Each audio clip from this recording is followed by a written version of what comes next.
புதிய போப் எப்படி தேர்வு செய்யப்படுவார் அப்படிங்கிறத பற்றி நம்ம பார்க்கலாம். கத்தோலிக்க திருச்சபையின் போப்பாக இருந்த போப் பிரான்சிஸ் உடல்நலக்குறைவால் காலமானார். இந்நிலையில் அடுத்த போப் எப்படி தேர்வு செய்யப்படுவார் அப்படிங்கிறத பற்றி நம்ம பார்க்கலாம். வழக்கமாக போப்பினுடைய இறுதிச் சடங்கு முடிந்து 2 முதல் 3 வாரங்களுக்கு பிறகு புதிய போப்பை தேர்ந்தெடுக்கக்கூடிய ஒரு ரகசிய செயல்முறை தொடங்கும். இதுக்காக என்ன பண்ணுவாங்க, கார்டினல்கள் சிஸ்டைன் தேவாலயத்தில் ஒன்று சேருவாங்க. புதிய போப்பை தேர்வு செய்யும் ப்ராசஸ் ரொம்ப ரகசியமாக தான் நடக்கும். எல்லா கார்டினும் ரகசிய பிரமாணம் கூட செய்து கொள்ள வேணும். புதிய போப்பை தேர்வு செய்யக்கூடிய பணிகளை செய்யக்கூடியவங்க கத்தோலிக்க திருச்சபையின் மிக மூத்த அதிகாரிகளாக இருப்பாங்க. இவங்க எல்லாருமே நேரடியாக மறைந்த போப்பால் நேரடியாக நியமிக்கப்பட்டவங்க. அதோட இவங்க பொதுவாக பார்த்தோம்னா பிஷப்களாக இருப்பாங்க. இப்போது மொத்தம் 252 கத்தோலிக்க கார்டினல்கள் இருக்காங்க. அவங்கள 138 பேர் புதிய போப்பை தேர்வு செய்ய வாக்களிக்க தகுதி இருக்கவங்க. மற்றவங்க தகுதி கிடையாது. ஏன்னா அவங்களுக்கு 80 வயதுக்கு மேல் ஆகியிருக்கும். 80 வயதுக்கு தாண்டிய கார்டினல்கள் புதிய போப்பை தேர்வு செய்யும் விவாதத்தில் பங்கேற்கலாம். அப்படிங்கிற போதிலும் அவங்களால் வாக்களிக்க முடியாது. இதெல்லாம் எங்கே நடக்கும் அப்படின்னு பார்த்தோன்னா, போப் உயிரிழந்த பிறகு, அந்த உயிரிழந்திருக்கா இல்லையா, அவருடைய உயிரிழப்பு அந்த இறுதிச் சடங்கு நடக்கக்கூடிய சமயத்தில் கார்டினல்கள் வாட்டிக்கனில் கூடுவாங்க. அங்கே தான் கான்க்ளேவ் எனப்படக்கூடிய போப்பை தேர்வு செய்யும் நடைமுறை நடக்கும். போப் மரணத்திற்கு அடுத்து போப் தேர்வு செய்யப்படுவதற்கு இடையிலான காலத்தில் கார்டினல்கள் அமைப்பு தான் திருச்சபையை நிர்வகிப்பாங்க. சிஸ்டைன் சேப்பலுக்குள் தேர்தல் மிக ரகசியமாக நடத்தப்படும். கார்டினல்களில் ஒருவர் புதிய போப்பாக தேர்வு செய்யப்படுவார். எவ்வளவு நாள் ஆகும் அப்படின்னு பார்த்தோன்னா, ஒவ்வொரு கார்டினல்களும் தனித்தனியாக ஓட்டு போடுவாங்க. பிறகு அந்த வாக்கு எண்ணப்படும். மொத்த வாக்குகளில் 2 பங்கு வாக்குகளை பெற்றால் மட்டுமே ஒரு போப் தேர்வு செய்யப்பட்டதாக கருதப்படும். இந்த செயல்முறை பல நாட்கள் ஆகலாம். போப் பிரான்சிஸ் கடந்த 2013ஆம் ஆண்டு தேர்வு செய்யப்பட்ட போதும் 2 நாட்கள் தேர்தல் நடந்தது. அப்போ மொத்தம் 115 கார்டினல்கள் வாக்களித்த நிலையில் அதில் 5ஆம் சுற்றின் முடிவில் போப் பிரான்சிஸ்க்கு 90 வாக்குகள் கிடைத்தது. ஆனால் முந்தைய நூற்றாண்டுகளில் பார்த்தோன்னா போப் செயல்முறை வாரங்கள், அந்த தேர்வு செயல்முறை அப்படிங்கிறது வாரங்கள் அல்லது மாதங்கள் கூட நீடிச்சது. சில சமயங்களில் கார்டினல்கள் இந்த தேர்வு செயல்முறையின் போது கூட இறந்து போயிருக்காங்க. அந்தளவுக்கு ஒரு நீண்ட ப்ராசஸாக அது போயிருக்கு.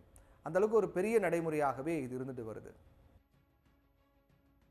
போப் தேர்வு செயல்முறை நடக்கும்போது சிஸ்டைன் தேவாலயத்தில் வெளியாட்கள் அனுமதிக்கப்பட மாட்டாங்க. உள்ளே என்ன நடக்கிறது அப்படிங்கிறது யாருக்கும் தெரியாது.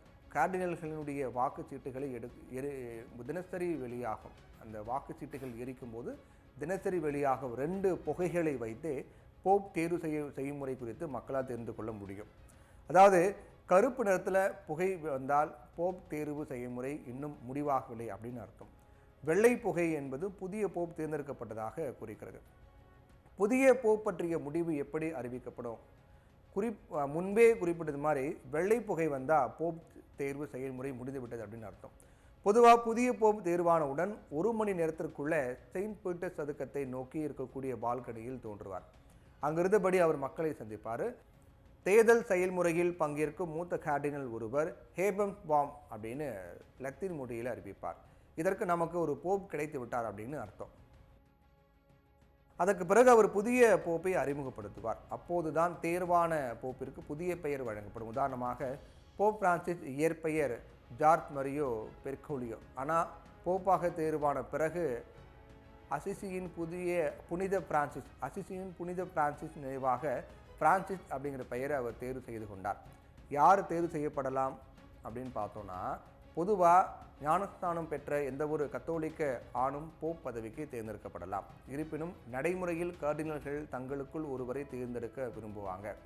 கடந்த 2013ஆம் ஆண்டு அர்ஜென்டினாவில் பிறந்த போப் பிரான்சிஸ் தேர்ந்தெடுக்கப்பட்ட போது தென் அமெரிக்காவிலிருந்து தேர்வான முதல் போப் ஆண்டவர் என்ற பெருமை பெற்றார்.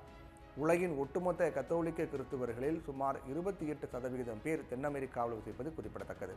வரலாற்றை எடுத்து பார்த்தா பெரும்பாலும் கார்டினல்கள் ஐரோப்பியர், அதிலும் குறிப்பாக இத்தாலி நாட்டை சேர்ந்தவரே போப்பாக அதிகம் தேர்வாகி இருக்காங்க. இவங்க இதுவரைக்கும் தேர்ந்தெடுக்கப்பட்ட 266 போப்புகளில் 217 பேர் இத்தாலியை சேர்ந்தவர்கள் அப்படிங்கிறது குறிப்பிடத்தக்கது.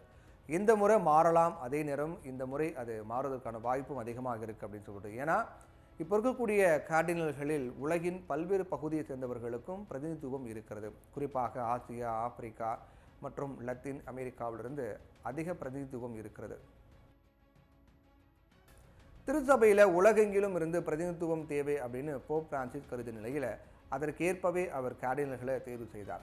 ஆஸ்திரேலியாவில் வசித்து வரும் உக்ரைன் நாட்டை சேர்ந்த கார்டினல் மைக்கோலா பைசோக் என்பவர் குறைந்த வயதான கார்டினலாக இருக்கார்.